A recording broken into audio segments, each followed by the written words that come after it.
नमस्कार, आप देख रहे हैं राजस्थान ग्रामीण लाइव न्यूज चैनल। डूंगरपुर विधानसभा की पंचायत समिति बिछीवाड़ा के अंतर्गत आने वाली ग्राम पंचायत महिपालपुर के सरपंच श्रीमती नीलम डामोर, जो कि दूसरी बार सरपंच बनकर जन सेवा कर रही है, पंचायत क्षेत्र के किसी भी कार्यक्रम में बढ़ चढ़ कर भाग लेते हुए विकास कार्य कर रही है। चाहे आंगनवाड़ी कार्यकर्ताओं की मीटिंग हो, चाहे विद्यालय में किसी प्रकार का कार्यक्रम हो, और चाहे पंचायत क्षेत्र के साधारण सभा की मीटिंग हो, हर क्षेत्र में रहकर अपने क्षेत्र की समस्याओं का समाधान कर रही है। राजस्थान ग्रामीण लाइव न्यूज टीम द्वारा श्रीमती नीलम डामोर से बातचीत करने के दौरान उन्होंने बताया कि मेरे दादा प्रभुलाल रावत बांसवाड़ा लोकसभा सीट से 2 बार सांसद रहे।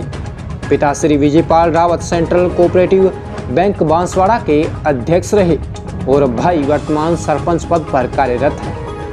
डूंगरपुर में शादी नरेश कुमार डामोर से हुई, जो अंतर्राष्ट्रीय तीरंदाज खिलाड़ी एवं खेल अधिकारी पद पर खेलकूद प्रशिक्षण केंद्र डूंगरपुर में कार्यरत है। बड़े जेठ जी हर रतन डामोर राष्ट्रीय समय सेवक संघ से जुड़े हुए हैं। ससुराल पक्ष शिक्षित होने के कारण और विरासत से मिली राजनीति से प्रेरणा से प्रेरित होकर ग्रामीण क्षेत्र की महिला पढ़ी लिखी होने के नाते क्षेत्र के कार्यकर्ताओं और ग्रामीणों और महिलाओं की मांग के अनुसार विधानसभा चुनाव 2023 में भारतीय जनता पार्टी महिला दावेदार के रूप में आवेदन किया है। तो आइए जानते हैं संवाददाता मोहन नायक के साथ सरपंच श्रीमती महिला दावेदार नीलम डामोर के अपने विचारों को।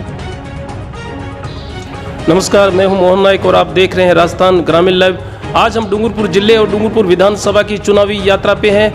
आज मिलते हैं महिपालपुरा सरपंच नीलम डामोर, पंचायत समिति इनकी है बिछीवाड़ा, और नीलम जी ने भी भारतीय जनता पार्टी में आवेदन किया है। जानते हैं भारतीय जनता पार्टी अगर इन पे विचार करती है तो इनके चुनावी मुद्दे क्या रहेंगे, महिलाओं के लिए क्या मुद्दे रहेंगे, तो इन सभी मुद्दों पे हम चर्चा करेंगे। मैडम, सबसे पहले आपका हमारे चैनल में स्वागत है।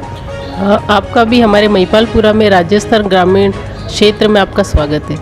मैडम, सबसे पहले हम जानना चाहते हैं कि आप यहाँ पे मतलब दूसरी बार सरपंच हैं और आपने भारतीय जनता पार्टी को आवेदन किया, इसके बारे में आप क्या कहेंगे? मेरी दूसरी बार सरपंच भी हूँ और मुझे दायित्व भी दिया हुआ है गंगेश्वर मंडल में महिला मोर्चा का। मैं अध्यक्ष हूँ, जिससे काफ़ी जुड़ाव है, महिलाओं से रूबरू होने का मौका मिलता है और अपनी समस्याओं का जो भी समस्या है वो खुल के बोलती है। और अपनी क्षेत्र में जो भी गुजरात अटैच है, जिससे वो काफ़ी प्रभावित भी है और क्षेत्र में जितना विकास होना चाहिए वो भी बताती है कि हाँ, हमारे क्षेत्र में चिकित्सा की प्रॉब्लम होती है, जिससे क्या सब सेंटर हर ग्रामीण क्षेत्र में होना चाहिए, जो कि दूर दराज से क्षेत्रों में नहीं है। जैसे गुजरात क्षेत्र है, वहाँ पे हम मोड़ासा जाते हैं, तो वो चीज़ हमारे डूंगरपुर में व्यवस्था हो जाए, छोटे स्तर पे भी हो पर ग्रामीण क्षेत्र में हो तो काफ़ी सुविधा हो जाए। सब सेंटर हर पंचायत में होना ज़रूरी है, हर गांव में, क्योंकि क्षेत्रफल के हिसाब से, जनसंख्या के हिसाब से काफ़ी क्षेत्रफल बढ़ गया है। तो वो सुविधा हो तो हमारे लिए काफ़ी अच्छा रहेगा। तो बात करते हैं, भारतीय जनता पार्टी अगर डूंगरपुर से आपको चुनाव लड़वाती है तो आपके यहाँ पे क्या मुद्दे रहेंगे डूंगरपुर विधानसभा के लिए? विधानसभा के लिए तो अभी जिस प्रकार से सरकार ने आगे समय के अनुसार उन्होंने काम गति के अनुसार नहीं किया। जैसे कॉलेजें खोल दिए, कॉलेजें तो खोल दिया आपने, बिल्डिंगें बना दी है, बिल्डिंगों में आपको एजुकेशन देने के लिए शिक्षक की आवश्यकता होती है। जब शिक्षक ही नहीं होगा, जब शहर में लेक्चरर नहीं है, तो आपने कॉलेज ITI खोल दी है, कॉलेजें खोल दी है, तो उस बिल्डिंग का कोई महत्व नहीं रहता है। इसलिए जितनी आप कॉलेज व्यवस्था करते उसके अनुसार उसमें लेक्चरर की व्यवस्था करो, तो हमारे क्षेत्र में विकास होगा। ये सरकार ओनली आपकी बिल्डिंगों के लिए मटेरियल का कार्य करके ही सुधार नहीं कर सकती है। तो बात करते हैं आपकी राजनीतिक पृष्ठभूमि के बारे में। तो आप राजनीति में कब से हैं और थोड़ा राजनीतिक पृष्ठभूमि के बारे में बताइए। मैं राजनीतिक में मेरे दादा थे सांसद, तो 2 बार सांसद रह चुके। उनसे हमें वहाँ से ही, घर से, हमारे घरानों से ही राजनीतिक परिवार में, परिवेश में बड़े हुए। उसके बाद हम डूंगरपुर में मेरे हस्बैंड खिलाड़ी थे, उसकी वो शादी होने के बाद हम यहाँ आने के बाद गांव में सरपंच पद के लिए चुनाव लड़े, तो हम जीत हासिल की। और उसके बाद सरपंच होते हुए मुझे दायित्व मिला गंगेश्वर मंडल का महिला मंडल मोर्चा में अध्यक्ष पद के लिए। तो आप मतलब एक महिला सरपंच हैं और महिलाओं के लिए बहुत अच्छा काम कर रहे हैं और बेखूबी आप अपनी पंचायत में भी अच्छा काम कर रहे हैं, तो ये मोटिव कैसे आया आपको? महिलाओं के लिए काम करना, एक जैसे गृहिणी होती है उससे निकल के आगे काम करना काफ़ी अच्छा होता है कि दोनों तरह से ग्रामीण क्षेत्र में महिला हर तरह से कार्य करती, खेतों में कार्य करती है, हर समाज को संभालती है। उसी तरह अपनी फैमिली, अपने परिवार को संभालती, उसी तरह उसका जीवन स्तर काफ़ी, अगर कुछ उनको अपने गृह उद्योग में जोड़ा जाए तो काफ़ी डेवलपमेंट कर सकती है, उसे आय हो सकती है, उसको सहारा मिल सकता है।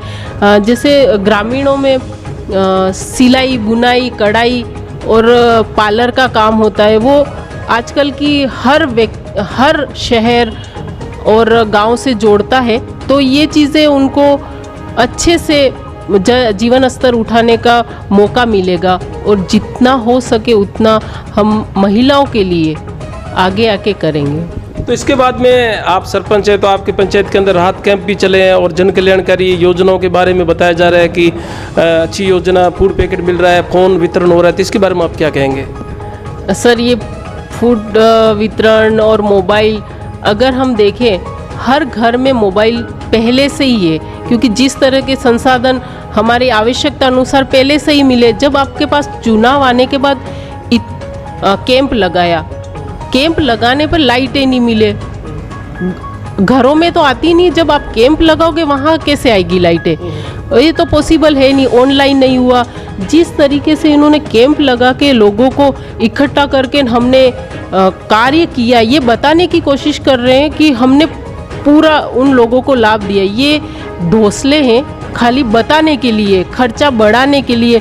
वो फिर कार्य कैंप लगा दिया एक पंचायत में, तो जनसंख्या को क्या वहाँ आके उसकी सुविधा थोड़ी बढ़ी, उसको और 2 दिन उन्होंने अपना टाइम खराब करा और कार्य कुछ भी नहीं हुआ। तो इसके बाद पहले मतलब प्रशासन गांव के संग शिविर भी चलाता है जिसमें पट्टे वितरण है, खाद्य सुरक्षा के लिए लोगों के नाम जोड़े गए थे, तो जब तक वो फॉर्म भरे गए तो उनमें से कुछ काम हुआ है?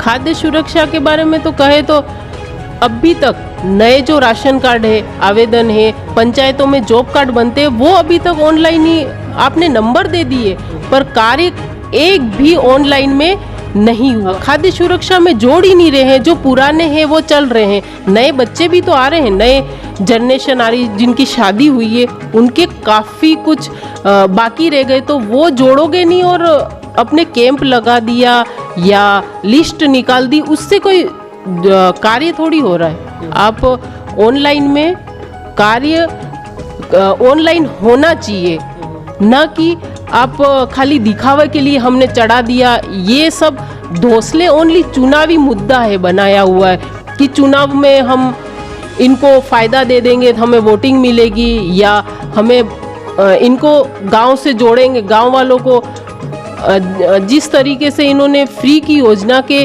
तहत जोड़ के हम सब चीज़ें कर दें, ये पॉसिबल नहीं है। और वोटिंग के वोट दे देंगे, ये अब जनता जाग चुकी है और इनके घोंसलों में आने वाली नहीं है। तो आपके पंचायत के अंदर खाद्य सुरक्षा के अंदर काफ़ी फॉर्म भरे गए थे, तो उनका क्या हुआ है? मुझे जहाँ तक ध्यान है, जब हमारे कैंप लगे थे तब सरपंच भी हड़ताल पे थे, सचिव भी अपने हड़ताल पे थे, तो किस तरीके से इन्होंने ऑनलाइन किया? न सरपंच है न सचिव है और हड़ताल पे। जब हमारे कैंप हो चुके थे, समापन हो चुके थे लगभग राजस्थान में डूंगरपुर क्षेत्र में, और उसके बाद इन्होंने कहा कि हाँ आपकी हड़ताल है, हर आए दिन हड़ताल चल रही है और आप कह रहे हो कैंप में ऑनलाइन चढ़ा, तो ये तो खाली वोटिंग के लिए ही होना है, न कि आप काम कर रहे हो, वास्तविक धरातल पे काम किया हो तो समझ में आता है। सरकार और डूंगरपुर में जो वागड़ क्षेत्र वालों को उन्होंने वोट बैंक बना के कांग्रेस वालों ने जिस तरीके से मिसयूज़ करते हैं, वो अब जनता उनके झूठे वादों पे नहीं आएगी। तो आपने भारतीय जनता पार्टी को आवेदन किया है विधायक के तौर के लिए, तो इसके बारे में आप क्या कहेंगे? जी, आवेदन के महिला और कहो या हर क्षेत्र में अब आगे मोदी जी भी इनकरेज करते हैं। मोदी जी भी अपने अभी 33% का उन्होंने बिल पास किया है, तो ये चाहते हैं कि सब कदम से कदम मिला के अपना कार्य करे, महिला सबसे आगे आए जो और अपनी जीवन स्तर को सुधारे। तो उन्होंने महिला को एक मौका दिया, तो ये मौका आगे तक जाए, इसके लिए मैंने भी आवेदन किया है। और मुझे इस पार्टी में अगर मौका देंगे तो ज़रूरत है कि वो हम इस सीट को निकाल पाएंगे। तो इसके बाद में आपके डूंगरपुर विधानसभा में नगर परिषद भी है, तो नगर परिषद की समस्याएं क्या आ रही आपके नज़र में, आप क्या करोगे उनके लिए? नगर परिषद में काफ़ी गुप्ता जी ने काफ़ी कुछ डेवलपमेंट किया, स्वच्छता के हमारे हर जगह से हमें फर्स्ट नंबर है। पर और भी हेरा फेरी के जो मुद्दे हैं ज़मीनों के, हर जाति वर्ग के, उनके लिए हम आगे आके उनके जो बरसों से रह रहे हैं उनके लिए पैरवी करेंगे। तो मैडम हमें समय देने के लिए धन्यवाद। धन्यवाद आपका भी हमारे पंचायत में धन्यवाद। तो ये है महिपालपुरा के सरपंच नीलम जी डामोर, जिन्होंने बहुत अच्छी अपनी समस्या है, महिलाओं की समस्या है, पंचायती राज की समस्या है, सरपंचों की समस्या है, इन्होंने बताई है। और भारतीय जनता पार्टी में महिला होने के नाते इन्होंने भी आवेदन किया है। हाईकमान क्या फैसला करता है? अगर डूंगरपुर विधानसभा के ग्रामीण क्षेत्र की महिलाओं में देखा जाए तो अग्रणी महिला है और दूसरी बार सरपंच है, बहुत अच्छा काम कर रहे हैं और अपने स्वविवेक से काम कर रहे हैं। और अगर भारतीय जनता पार्टी विचार करती है तो सबसे महिला हमें आगे रहेंगे। देखती रहे राजस्थान ग्रामीण लाइव। धन्यवाद।